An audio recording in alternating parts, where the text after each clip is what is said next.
Well, yes, Chief Victor Omei joins us. He's a senatorial candidate for the Labour Party. He's been in Senate before. He's vying to go again. Good morning. Thank you for coming on the program today. Well, good morning, Chamberlain. All right, so tell us, how are things panning out within your party at the moment? Because there are different permutations concerning what is happening and where all of this is headed. Well, the Labour Party, like all other parties, is preparing towards contesting the election in 2023. And the party is following the INEC guideline and the schedule of activities to be able to effectively take part in the election.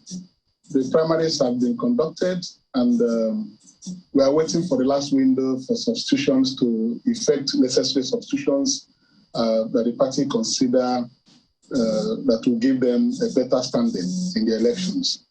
So we are upbeat, and we are doing everything to mobilize the electorate, and we are following all the political activities in the country and things that happen in other parties.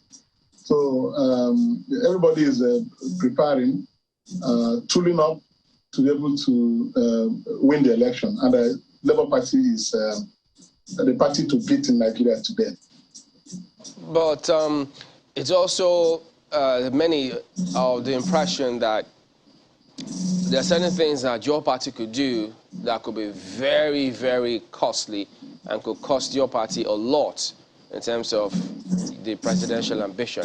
That negotiation, either for the VP slot or the alliance with the NNPP, that seems to be a sort of Damocles. How is that panning out at the moment? Actually, Chamberlain, we are surprised at the recent media blitz by the members of the new Nigerian People's Party to continuously suggest that they were locked in a negotiation with the Labour Party to have a partnership or an arrangement where the two parties will work together in 2023. We are surprised to continuously say this. We had this discussion precisely on the 15th of June, more than 3 weeks now. And what necessitated the meeting was this rapprochement that the NNPP and Labour Party working together will give a better opportunity for the presidential election to be won. And the two parties set up two teams. Myself and the Labour Party chairman who led our team, our national chairman of Labour Party, Barrister Julius Abure, Dr. Doyin Okupe, the Director General of P2B Campaign Organization, and my humble self went to that discussion on behalf of Labour Party. The NNPP put forward Alhaji Buba Galadima, Dr. Bafa, the former executive secretary of the TED Fund, and Ladipo Johnson. It was a three-man team. We met. And when I listened to Buba Galadima yesterday, it was correct. We met for long hours, adjourned, and came back. And when it became obvious that it had become a dialogue between a deaf and dumb person, we called off the negotiation.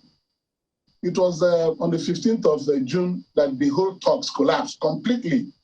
The Labour Party has not averted its mind to any other further discussion with the NNPP. What we didn't do was to come back to the media and start saying we had a discussion that collapsed. But these fellows have continued to give the impression that they were still in talks with the Labour Party. Actually, the talks ended on the 15th of June. But sometimes you see even the Senator Rabi Ukwankweso tweeting that he's talking with the Labour Party. A discussion he knew had ended. Because like Buba Galadima said yesterday, we couldn't agree on the knotty issue of who becomes the presidential candidate. Will it be P2B of the Labour Party, or Senator Rabiu Kwankwaso, they said that it is Rabiu Kwankwaso that will be the presidential candidate, and we considered it not in tune with the current realities. You know, if Mr. P2B, who is being sought after by a broad spectrum of Nigerians to be the presidential candidate, will now step down for Rabiu Kwankwaso, he would have been injuring his reputation. Again, we made the point that the sentiment on ground, which they always dismiss as something like sentiment in politics, is that there should be power rotation between the North and the South. That even the ruling party, the APC, has considered that position at that time to southern Nigeria. How can you now be saying that a candidate that has emerged from a party from southern Nigeria would not step down for another northern candidate? You know, it was at that stage that they became so audacious in their claims that they have the population, they have the voting figures, they can even win the election without any vote from southern Nigeria. At that point, things got to an end, that there was no point continuing the discussion. If the NNPP and its presidential candidates and his team leaders in the discussion believe that they can win the election without any collaboration from anybody from southern Nigeria, why are we continuing? That is the essence. And looking at it again, saying that they have the voting population and that they will beat Atiku and Abubakar in his local government and in his ward, and we felt it was an outlandish claim. So that discussion ended on 15th of June. I don't know why they're resurfacing it around, using that to throw some tantrums, both at the Labour Party candidates and the Southeast people. This issue is not a Southeast, Northern Nigeria affair. It's about Nigeria. And it's not about who has the greatest number of voters. You know, politics, the game of number, agreed. But we have to consider what is happening in Nigeria today. The problems ravaging Nigeria are ravaging every part of Nigeria. It has nothing to do with the north, south, or east and west. The cost of diesel is 850 naira per litre. It is more in the north even. The cost of petrol is very high. The cost of living is beyond the imagination. The dollar is heading to 700 naira. It's now about 610 naira in the parallel market. Nigerians are yearning for somebody who will solve these problems. And that is why the candidacy of Mr. P2B is resonating across Nigeria, among every group in Nigeria. It's not about where you come from, where you have the voting population. They've always had that voting population, but these problems in Nigeria have persisted. So the new thinking is no longer about somebody who will say, I have the numbers, I'm going to win. Are you going to solve the problem? It's not by making claims. So just 1 second, if you can hear me. Just 1 second. Yes. You know, one of the things that a sizable number of people, you know, concerning this conversation that you're saying is, does the Labour Party have what it takes really? There are those who say, okay, well, maybe your candidate at the presidential level, you know, has a lot going for him with so many people now. But looking at the permutations in government, you know, the legislature, the other paraphernalia that could help him to achieve the much desired change, development, and growth that so many people who yearn for him to occupy the office of President of the Federal Republic of Nigeria will need, are not there. You are a candidate, a senatorial candidate on the platform of the Labour Party. What are the chances of the Labour Party in the National Assembly? Well, I don't think it is the right thing to do to consider the strength of the parties in the current National Assembly or the legislature as of today. The election is coming up in 2023. What is important at this stage is, what do the electorate think about who to lead them in the forthcoming election? What do the Nigerian people want? What do they want? They want change. And by the time you go to that election, you see that all these people will crash out in the various constituencies across Nigeria, because the people are angry that the affairs of Nigeria have been so mismanaged, and they want a change. That is why those who are making claims that they have the voting number, they are not looking at what is happening behind their doorsteps. The youths of this country have said they have come out to take back their country, that their future has been swallowed by these men who are now claiming that they have done everything. It is not it's not the way to measure it. If you conduct an election today, Labour Party will sweep the elections across boards, because they have seen in that party the hope that they are yearning for. The issue of who are the structures of the parties and so on, these are misplaced criteria, because the Nigerian people who have these voters' cards that they will use to cast their votes have made up their minds that APC, APC and the PDP have failed them. Even elders, it's not only the youth that are saying it. The other day I read Professor Ango Abdullahi, the convener of the Northern Elders Forum, dismissing APC and the PDP with relative ease, that they cannot fix Nigeria. Their candidates cannot fix Nigeria. He mentioned specifically this Kwankwaso and Mr. Peter Obi, people who are showing some hope for the nation. So for Kwankwaso specifically to begin to talk that it's only him can do it. Pardon me, Senator May. If I may come in there, you make a bold submission that if elections were conducted today, that the Labour Party would record a sweeping victory. But Nigerians would have loved to see that as a test of what is to come in the presidential election next year, in the Ekiti election. And one of the things that would have provided inspiration for supporters of the Labour Party would have been to see your presidential candidate raise the arm of the Labour Party governorship candidate in that election. But the campaigns for the Labour Party were not there at that time. And we're waiting to see that as well in the Osun governorship election. But active participation of your party is missing. The morning shows the day. No. I think it's a wrong way of looking at it, right now. The thing is that the election just came up, and this Labour Party is rejuvenated in the past 1 month.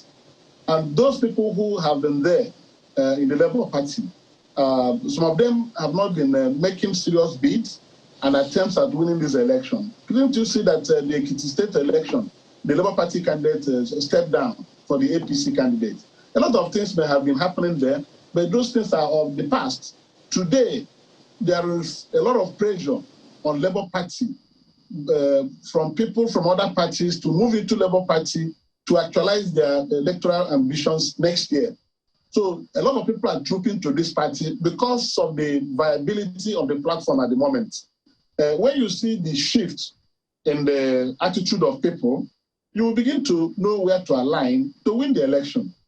The massive turnout of people who want to get registered and get their PVCs because of the hardship in the country will suggest to you that these people are doing this to be able to effect the change that they deserve, So the elections can only be measured by the outcome of next year's general elections, not by these ones that are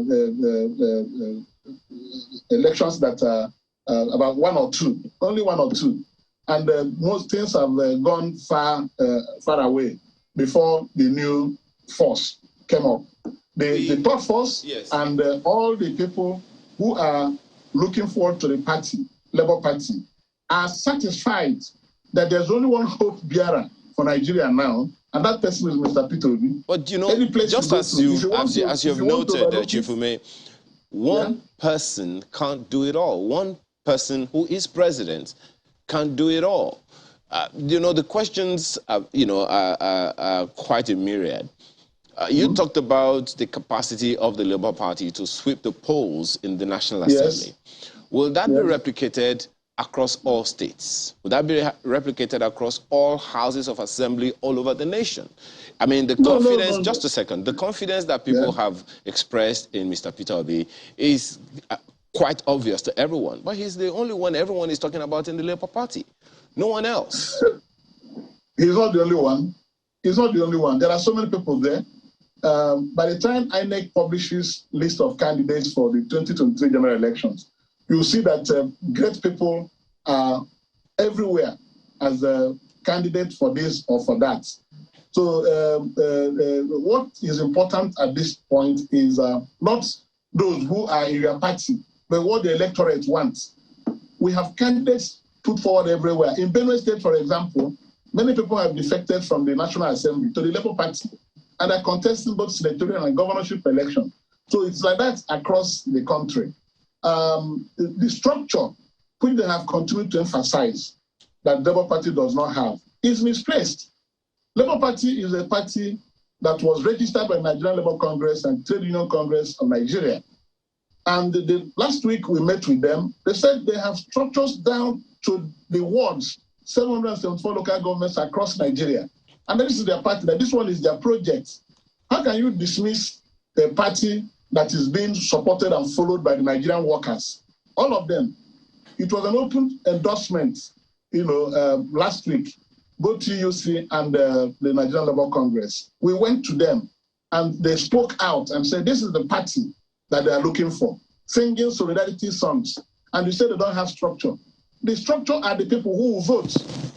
In fact, I listened to one pastor who said they would never vote for any party that has structure in Nigeria anymore. The video went viral. Any party that has structure, avoid it, because those that have structure have killed Nigeria. This is the issue. So the voters have made up their minds. This is what they want. It's not only Mr. Peter Obi.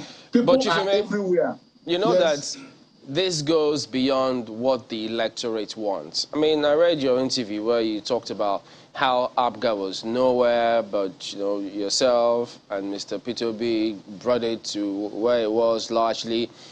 But you know that there are lots of uncharted territories in this area that you're venturing into at the moment. If the labor groups say they've got all that structure, so the question is, what have they delivered? Can they actually deliver when push comes to shove?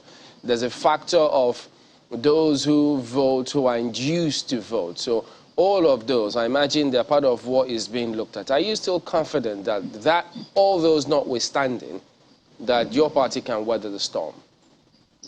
Sure. Like you rightly said, in the year 2001, I started this movement for APGA with Mr. Peter Obi when he contested the governorship election in Anambra State. At that time, this issue of structure was part of the things that people used to dismiss us in Anambra State. PDP was so strong on ground, and they said, hey, where is this party going? They don't have it. They were laughing at us. Eventually, the election came, we swept the polls, defeated PDP roundly. They rigged the election, we pursued them through the courts and eventually got them out of the way. That's how APGA came to be in Nigeria, So when you start a new thing, people will not give it any chance of success. But with persistence and resilience, you'll be able to overcome the challenges. Today in Nigeria, the electoral umpire, the INEC, and the electoral regime have all been reformed to a great extent. Before, those people who claim that they have structure will never allow elections to take place. They manipulate the process, write results, and declare themselves winners. That's how they built this structure they have today. They didn't build the structures they have today with the votes of the electorates. They did it through rigging, but with careful planning and reforms going on in Nigeria now, INEC has come up with templates that have started yielding positive results in the conduct of elections. With these beavers and electronic transmission of results now lawful, legal, you see them. You will see big men who control their massive structures. On the day of election, they'll be sweating.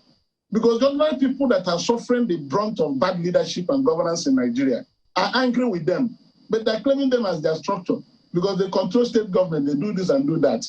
I'll tell you that Nigerians will be surprised at the attitude of the Nigerian electorate in 2023. Mr. Ome, this hardship is pervading, and everybody is eager to have a change and some, relief from the scorching hardship Nigeria is facing. Very quickly, I wonder if the attitude of Nigerians, particularly in support of Mr. Peter Obi, is enough to rely on, if you consider that even the southeast region, which the party may be resting on to get votes for Mr. Obi, is colored, is multi-party. You have APGA here, you have PDP here, you have the All Progressives Congress there as well. And then the Southeast region, the voting population is not enough to win the presidential election. What are your thoughts on this? That's what I'm saying. These things are propaganda. Efforts are being made to label Peter to be a Southeast presidential candidate. He is not. He's a Nigerian presidential candidate. People who are driving his mission in Nigeria are not mostly from the Southeast. If you look around, you'll see that even in northern Nigeria, in Kaduna last week, the youth of northern Nigeria gathered in Kaduna to drum up support for Mr. Peter. This is not from the north. If you go to Lagos, the massive turnout of people who are wanting to get registered and get their PVC, Lagos is not Southeast Nigeria, you know. So this action is necessitated by the desire of Nigerian people to follow somebody who is making sense. All these people who are talking about what they have going for them, the number, the voting population, they're not telling Nigerians what they are going to do. It's only P2B who is telling Nigerians what the problems are and how to solve the problems. P2B is the only one who is complaining of galloping inflation in Nigeria. P2B is the only one talking about how to change the lifestyle in Nigeria, how to change from from consumption to production, so that to be able to contain our economic problems. It's the only one saying it. Somebody will come out and say, I have the number. People will vote for me. They will not vote for P2B. And they say they're not campaigning again anymore on the basis of where you come from. And they are very mindful of the statement they are making that if P2B becomes the candidate, that the North will not vote for P2B. What a contradiction in arguments. So what I'm telling you is that going forward, the Nigerian people who are supporting P2B cut across cultural, religious, and tribal lines. Yes, if P2B is not a candidate, they want to label him an Igbo candidate so that they begin to use their feudal control over those they've been manipulating in the past to gain advantage. They don't want to take it because Peter has asked a question. What is the cost of bread in Kano? What is the cost of bread in Meduguri? Is it different from the cost of bread in Lagos or Enugu or anywhere? The problems in Nigeria are general, and people are feeling the brunt of this bad governance. So let them not pretend that they don't know that people are moving away from the past. People are looking for somebody who will bring the change. If Nigeria succeeds, everybody will be happy. If we continue to vote along those primordial lines and sentiments, it means that the nation will be stuck at its present stage. There's no solution. I've given you the statistics now. Unemployment, universities are on strike. Actually, it's on strike. Our students have been at home doing nothing. Unemployment is very high. So people are bearing this, not these people contesting this election. They must think about the attitude of the people who will cast these votes, not themselves contesting the election. They are big men. They are not the people suffering. Kwankwaso is not a man of the masses. Let him stop deceiving anybody. Why are we still having Amajiris in Kano?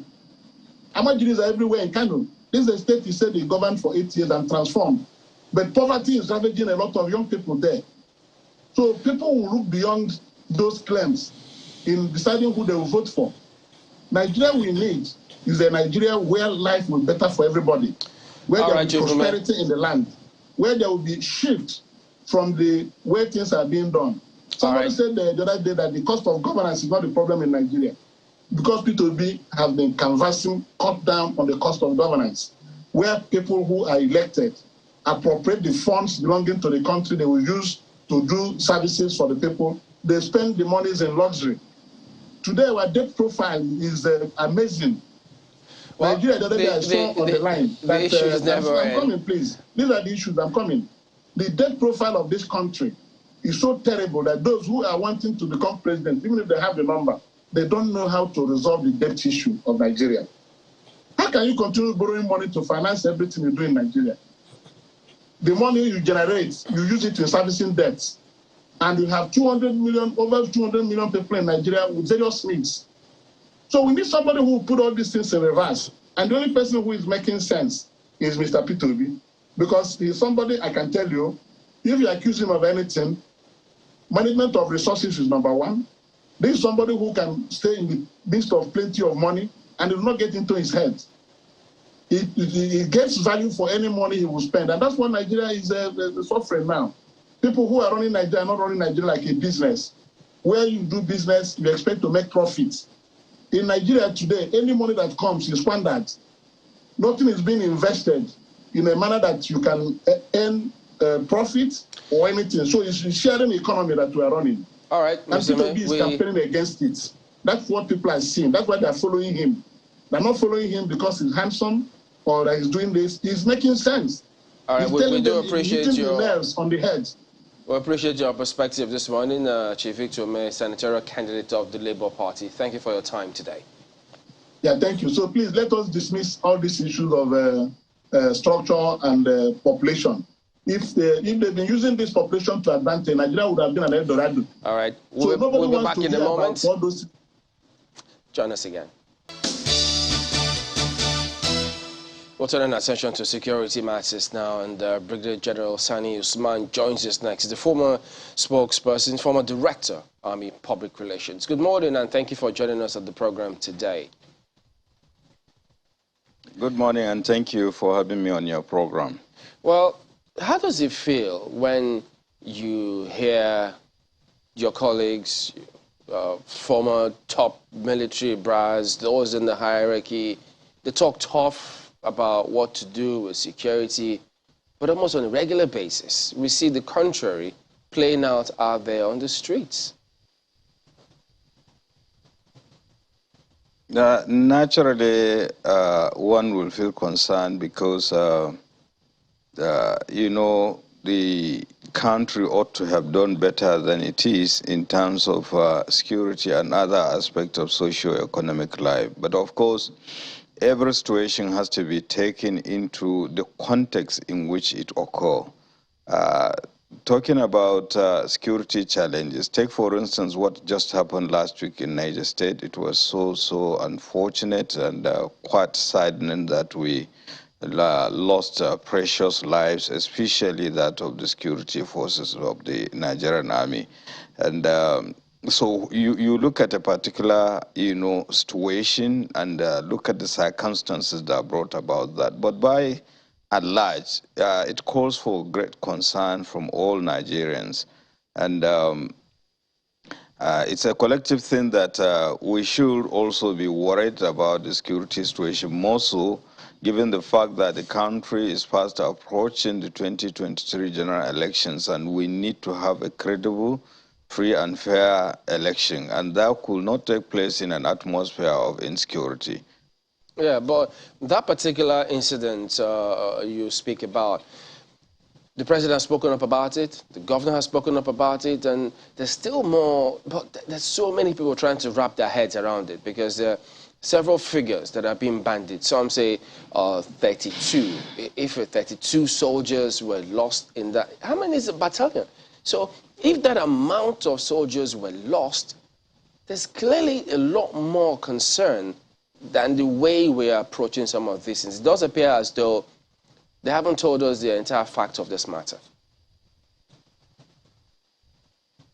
Well, that is why I said every situation has to be, viewed from the particular, the context under which it occurs. The most unfortunate incidents that occur in Shiroro, in Niger State last week, is quite unfortunate. And the facts are that what is there, on the public domain actually is not exactly what the true facts are. What I want to say here is that I think there are some kind of mischievous elements that are trying to insinuate certain things that are not correct. On the contrary, honestly, I would like to sympathize with the Nigerian security forces, particularly the Nigerian army, for the loss of the precious lives.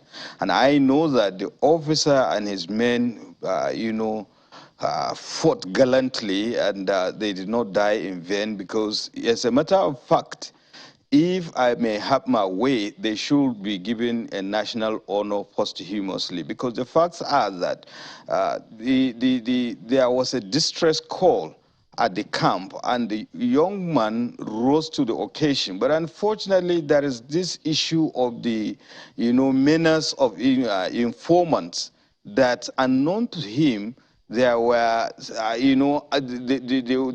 bandits or the criminal elements also have a kind of ambush element, but they were bogged down. But they fought gallantly, and they made sure that they would rather lose their lives than allow, the perpetrators of the crime to go with either equipment or any other person. But unfortunately, sadly, they were, they abducted some people, and of course, we lost those precious lives of the security forces. So sincerely speaking, we need to commend them for, doing what they did, because they rose to the occasion. And contrary to what people were saying, they do not even know that those were the facts of the matter. All they wanted to do is to protect and rescue Nigerians or whoever that was being abducted by the criminal elements. And these are things that have been going on over time. But I think what we should do is to look at all these issues and make sure that there are certain things that need to be done, that the military should not even get involved in some of these things. Take, for instance, the issue of, good governance, the issue of, infrastructural development. Look at the road network from Handogari to the other adjoining towns. A journey that would have taken you 20 minutes, now it will take you 2 hours, and it affects even the performance. Then the circumstances under which the security forces also operate. What is the number on the ground? What is the level of support they are getting from the people? So these are the issues that we have to look at. And beyond even saying things, passing instructions here and there is need for a follow-up. And there is need to look at issues as they were, walking the talk, not just talking as it is. One of the most troubling things for me, every time these issues come up, I continue to express my confidence in the intelligence that we have in the country, in the military, in the police, the military, the intelligence community generally. And so sometimes I just wonder if we couldn't have gotten ahead of it.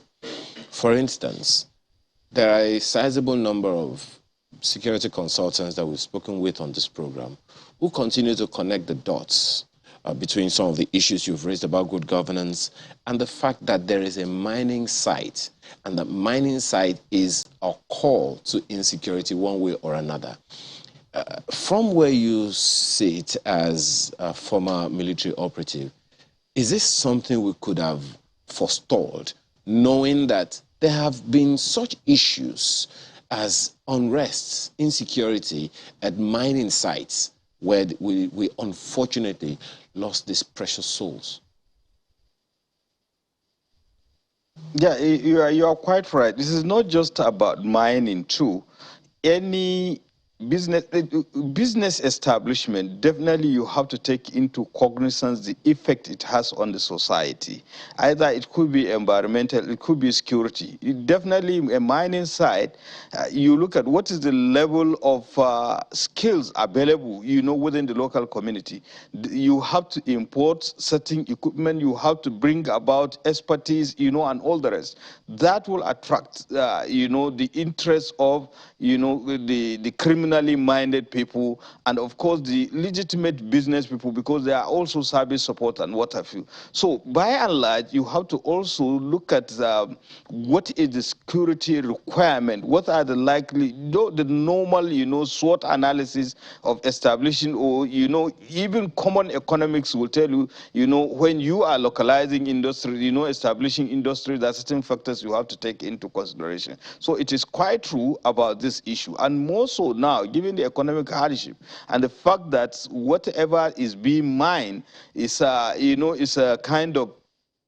something that will bring in, economic prosperity and what have you. So a lot of people will be interested. So to what extent have you take those factors into consideration and make sure that there is adequate security? That is entirely a different matter. It's just like our educational system. People will establish school without thinking of the security requirement of those schools. So it goes with the mining side. Now, the issue here is that there are so many security challenges all over the country, and some of them are even avoidable. To what extent have you involved the time-tested conflict resolution mechanism so that you can be able to deal with them, dealing with the root causes of this, so that you can concentrate on more urgent and more important security issues? General, but you have the security personnel spread all over, particularly the military, which is not supposed to be on so. that issue, now, just 1 second, on that issue of conflict resolution, my sincere apologies, on that issue of conflict resolution that you talked about,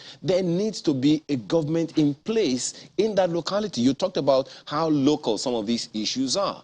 But if we look at it now, I mean, the issue of the land belongs to the state government. What is under that land belongs to the federal government. So one is wondering where the connection is at that point.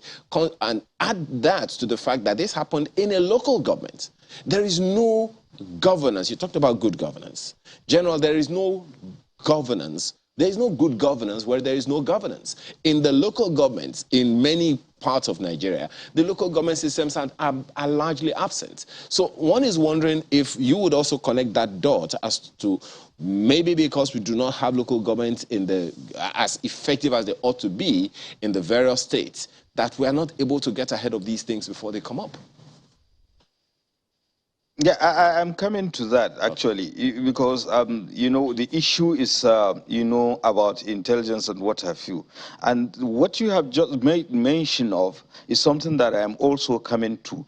Why? Because I made mention of good governance. Good governance. We have 3 tiers of governments in this country: the federal, state, and the local governments. And how many of the local government out of 774 local governments in this country are functioning optimally? I said some of them actually are just there for the sake of issuance of indigenous form for those people who want to get recruited into the military and what have you. Negating those primary responsibilities of the local government system. We have had an instance in Zamfara State just recently when the security directive was given. No mention was made of the local governments in the state. They were just talking about the Emirates. So these are the starting points. And Niger State has the highest gazetted, I think, game reserve, or so to speak, in this country. So to what extent have you involved, the local government and the local populace in the security of that, of those forests and what have you? Because every security challenge happens in a particular state, in a particular local government, in a particular district, and sometimes in a particular locality. What is the level of the relationship? And that brings the issue of intelligence. Remember, it was a good Samaritan that sent a distress call to these gallant soldiers, and they rose to the occasion. But unfortunately, the caller couldn't have called to, or has not seen, the fact that these criminal elements have also made contingent plans to ambush the reinforcement or the rescue team, the responders to the distress calls. So these are the issues. Some of them, they are even doing that innocently.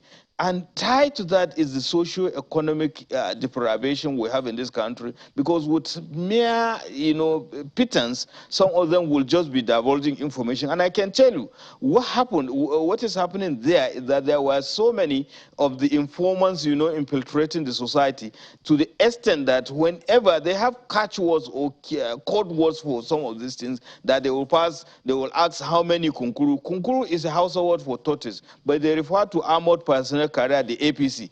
How many APCs are the the military moving with, so that the adversary will know about it. And you should understand, the criminal elements, they are so demarcated to the point that there is even an understanding among themselves. In this instance, actually, one could go to another person's territory or top to go and commit atrocity. The other one will turn a blind eye, just like we have, most unfortunately, with some of our neighboring countries. The proliferations of small arms within the Nigerian society, they pass through some other countries. They will turn a blind eye. You cannot. You can pass through, but definitely you will not, drop the weapons in this country. So you rather take it elsewhere. So that is exactly the level of understanding and cooperation among these criminal elements. And the people know it.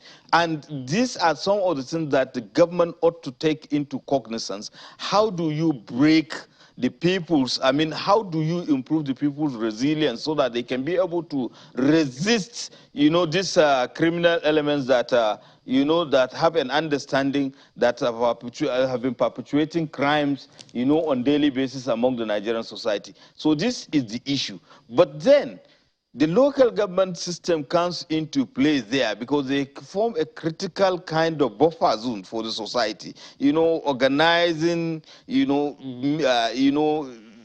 simple issues that could have been solved within the society. But now everything has been lumped to the state and the federal government, that an ordinary person doesn't even know what to do. And these criminal elements take advantage of these vulnerabilities, provide soft loans, provide inducements, for them to open, businesses and all the rest. And what is the price?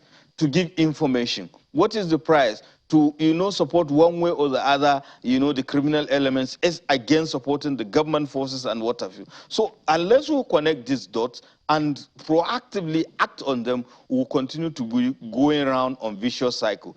And I made reference to walking, the talk. It is not just enough to issue instructions, you have to follow it up. The people that own these mining sites are known to the government. What is the government? Somebody has issued them license. Have you followed the due procedures before they even establish the mining sites and what have you? And it will even shock you to know that there is no correspondence, gain on the part of those miners, vis-a-vis government revenue. So these are the issues that we really need to tackle. Because had it been that the government is proactive and is getting much out of it, it can be able to do something in terms of ensure corporate social responsibility, ensure that the environment is secured, ensure that, of course, there is no environmental pollution, and it is secured, and the level of involvement of the host community will be much more, and they will take ownership of all these things. Most Speaking of these things are missing. So whenever you have security challenges, you always bring in the security forces, particularly the military, and there is limit to which they can do, especially given the environment they found themselves. And we need the numbers. We need other equipment, particularly communications and what have you. Speaking of tackling the issues, and I'm glad you mentioned equipment now. First of all, let me just say that you rightly pointed out that the poor terrain, in that area impacted on the ability of, the security forces, the army now, to take on the terrorists. That should be emphasized so that the authorities, that should attend to it, will attend to it. But then again, the asymmetric warfare is on our hands, and the Chief of Army Staff rightly pointed it out in the track that we listened to earlier. Some reports quote the firefight between the security operatives and the terrorists to have lasted between 4 p.m. and into the morning. That's quite a long time, Brigadier. And in relation to that, last year, the story was that if Nigeria took delivery of the Super Tucano aircraft, that it would be the game changer in the battle against insurgency.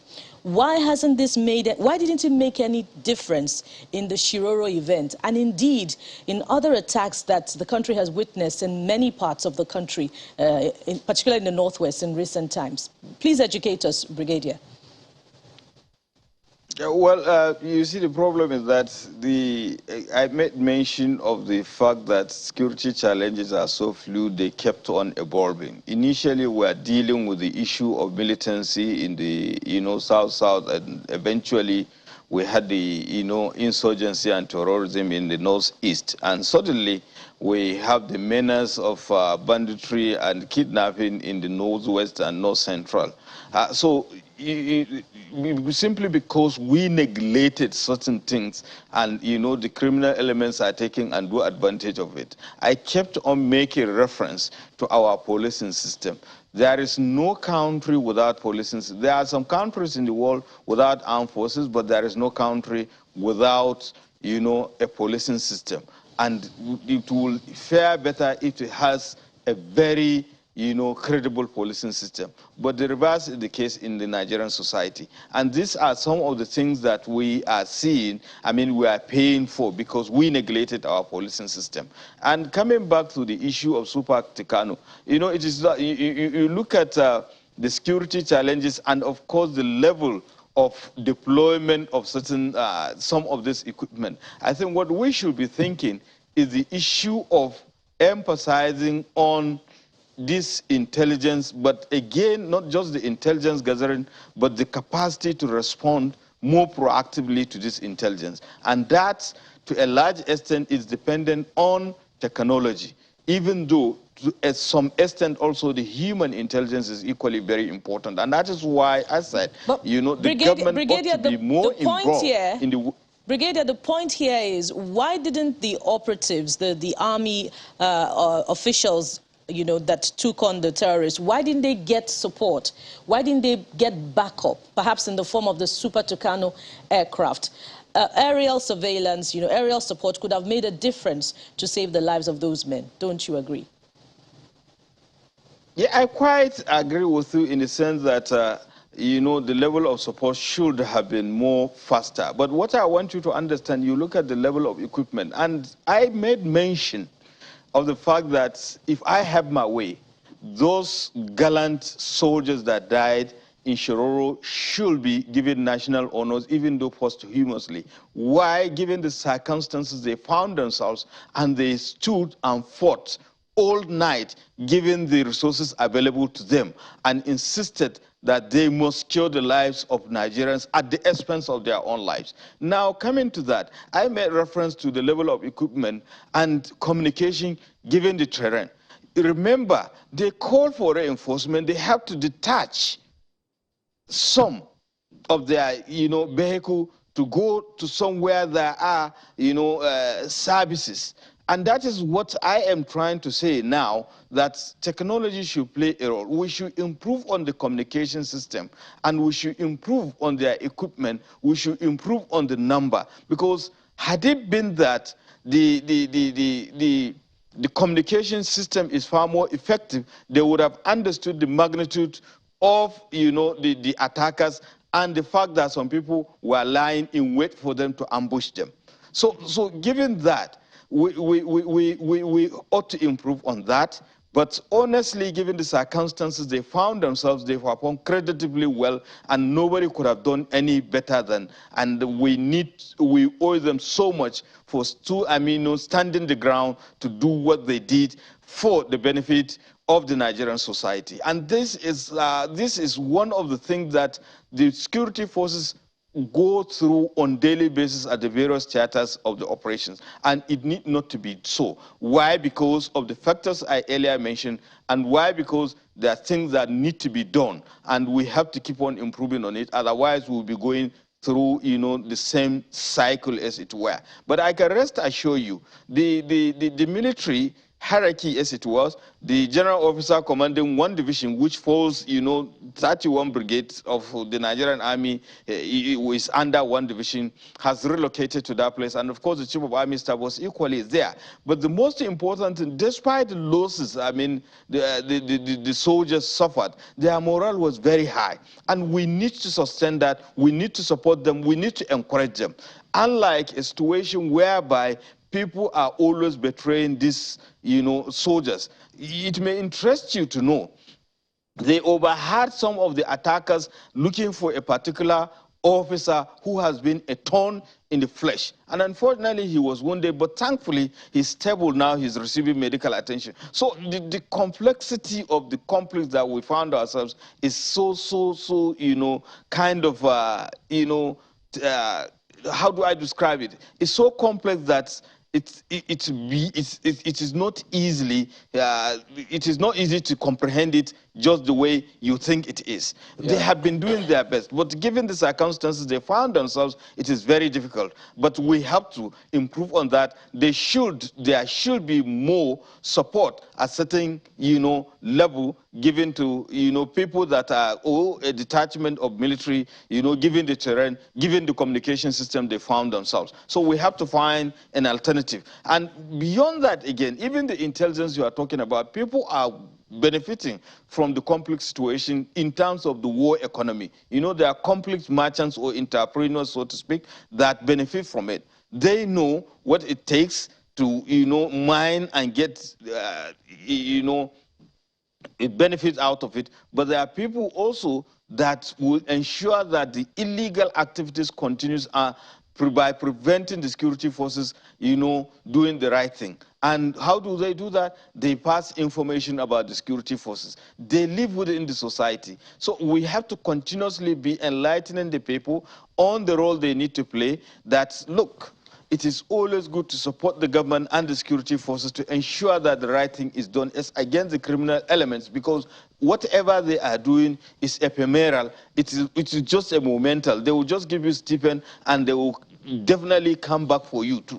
So these are some of the issues. But beyond that, again, we have to put in some structures. All right, we'll talk a little more. People in governance.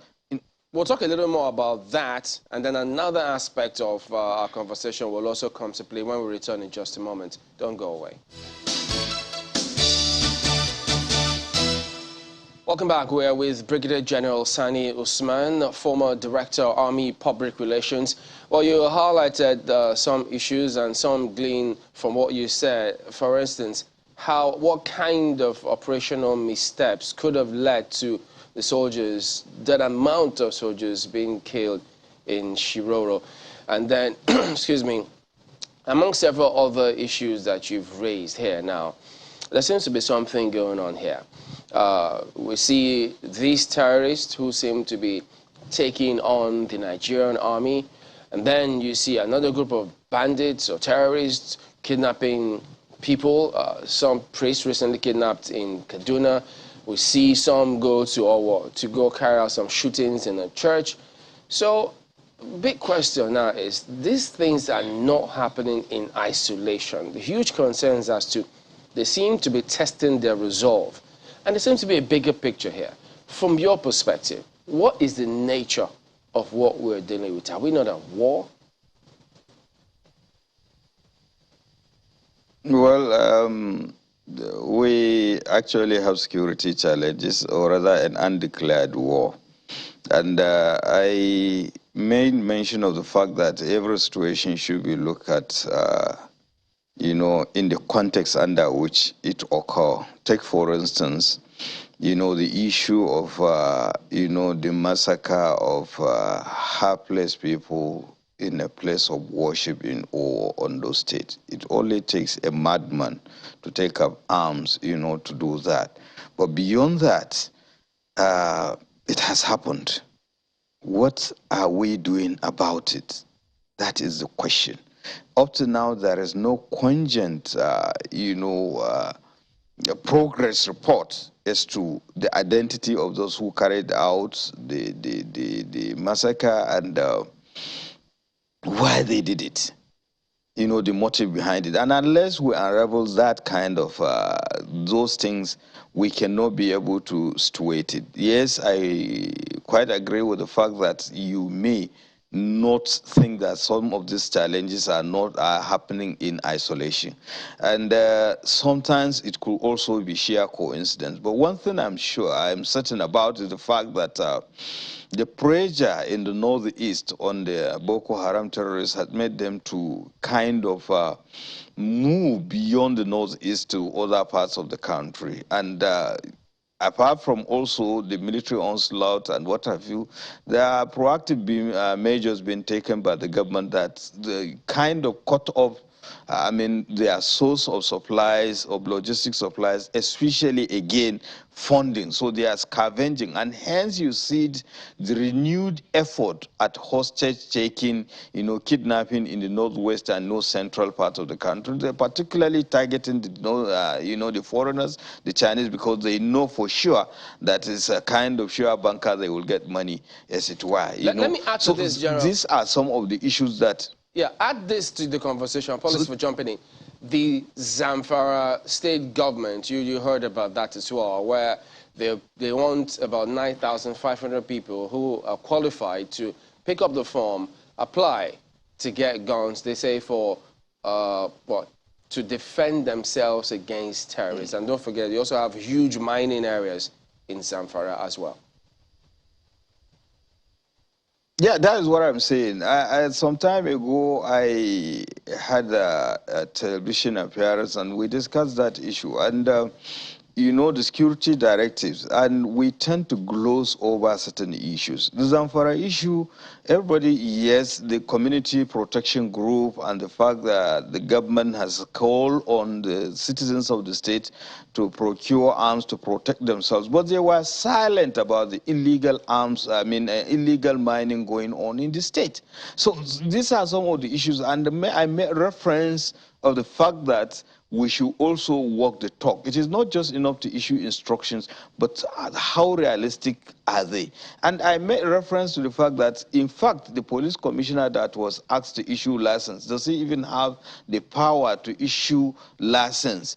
But if he has, which caliber of weapons? Certainly, it is not the automatic weapons that the bandits and the kidnappers and the terrorists are operating with. So now, how do we reconcile that aspect? So these are some of the kind of inconsistencies we have in the system. And unless we have that, and beyond that, again, security is a collective responsibility. We have seen instances, particularly with the Operation Hadarin Daji embarked by the armed forces of Nigeria in conjunction with other security agencies, when they concentrated onslaught on the terrorist location or the bandits location in Sokoto and Zamfara State, they tend to migrate to other parts of the country, particularly, the neighboring states of Katsina, Niger, and Kaduna State. So these are the issues. So even if you are having any policy at the state level, it should be in consultation with not just necessarily the stakeholders in the state,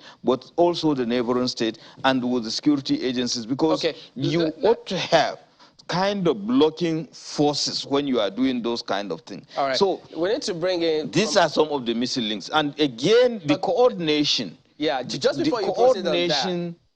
But just before you proceed, we also do have Mr. Onyekachi Adekoya, who is a security consultant, to weigh in on the matter as well. Good morning and thank you for joining us. What is your reading of what is playing out across the country? Yeah, thank you, Chamberlain. I think the General has highlighted the main issues that we have when he talked about policing. And it's good to see our military colleagues in the industry beginning to face the reality on ground. He did talk about when you conduct certain military operations like this, the need for having soldiers on blocking operations. I don't know if you recall sometime last year or early this year, when you had some forces on blocking operation and they were slaughtered, basically. So you can't have the military do it alone. You can't have a federal police force that is under-resourced also do it alone. The conditions on ground are so austere. The threat conditions are quite dynamic. We are shooting at a moving target and remaining rather static. The initiative is with the attackers because they move to a forest belt from Niger, from Niger State to Zamfara, through Katsina, through Kaduna. And that belt is where they maintain presence and they maintain their operations and they can evade government forces. And the communities along those routes will rather just, look the other way. even if the communities themselves look the other way, we know that the DSS has station chiefs in every local government in this country. So the problem is not a lack of intelligence. We have the intelligence. The problem is not a problem of capacity. We have the manpower. It may be a function of capability and a will on the part of the leadership to do what is right. And to do what is right, we need to look at the Constitution, break up the chain of command, take the policing local, give the military some respite. We must be more sensible in our approach to security. Security is not rocket science. You don't have to be a retired general, a retired police officer to know what is best for this country. I mean, we are now in a democracy, and the dictates of civil rule, espouses that you must enthrone civil leadership in everything that has to do with security until we decouple our regimented approach to these national issues that we have that are quite dynamic. We will only keep going on from one incident to another incident, then you hear one operation to another operation, as the retired general knows. In this country, a minimum of 3 members of our armed forces die every day. A minimum every day. These are fathers, these are uncles, these are sons, these are people that will not come home again. And the question we ask is, why the waste? Why the waste? All we have to do is show leadership at the National Assembly, pass a revised and a reworked Police Act. The one for 2020 doesn't deal with the issue at all.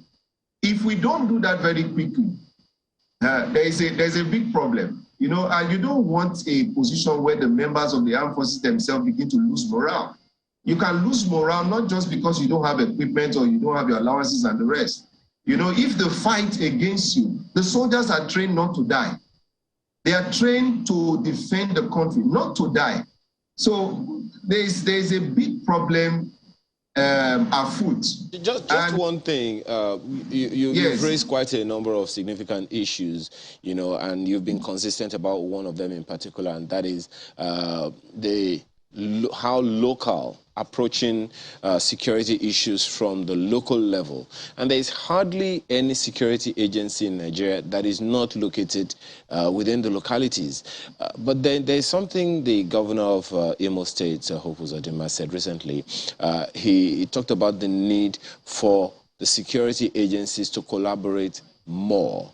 And that if we do that, if I can quickly quote what he said, we need to develop a framework within which all security agencies will work jointly and in synergy to confront the current security challenges, and that fact cannot be overemphasized. That's what you have on the screen there. I'm just wondering where you see these lacuna in the collaboration and how significant that is in our fight against all shades of insecurity. We are collaboration, you can collaborate.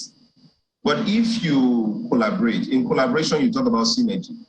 If you add 1 + 1, you get 2, then that collaboration is not effective. If you do 1 + 1 and you get 4, the additional 2 difference is the collaborative power of synergy. The issue has gone beyond collaboration. The issue really is a structuring problem. You can't use, how would I put this now? We are approaching security from a very wrong perspective. And until we correct that position, there's nothing we do that will be right. If you say collaborate, I've talked about this several times. You want customs to collaborate with immigrations so that the people who come from Mali can stop coming in. But you have the West African Protocol, the Free Movement Protocol. What can your collaboration do? They have free movement. Okay, you don't share data with the other West African states. Even if you do, it's not structured. So we have border posts that are sometimes not correctly manned. We have several structural issues with our territorial integrity. So this is not really the issue of collaboration now.